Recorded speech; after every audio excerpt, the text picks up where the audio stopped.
batuk yang berpanjangan dengan kolesterol. Sekarang ni nampaklah improvement dia. Nama saya Naili Rahman, 56 tahun, kerja pengurus kanan insurans. Bagaimana Puan boleh mengenali produk Sahabatus Sauda ni?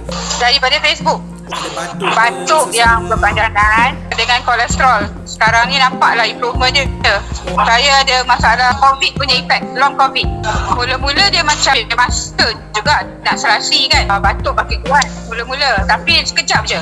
Saya punya cadangan lah, siapa yang ambil produk ni kena amalkan terus. Jangan macam 3 hari ada side effect dia berhenti. Dia kena konsisten, teruskan bila dah 2 minggu memang nampak perbezaan dia. Kalau tak stop memang nampaklah bagus. Memang diakui lah bagus. Actually kan kalau macam katakan suplemen, ada macam-macam suplemen dalam pasaran. Kelebihan yang saya nampak sebab dia ikut sunnah, kita dapat pahala mengamalkan sunnah dan nampak keberkesanan dalam diri kita, so kita teruskan aja. Kalau dah approve daripada KKM, definitely dah ada R&D, KKM dah buat test. So cuba dulu. Itu macam yang saya cakap tadi, kalau first week ada side effect, teruskan.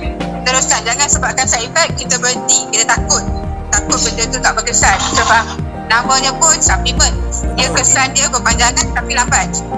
Jadi teruskan.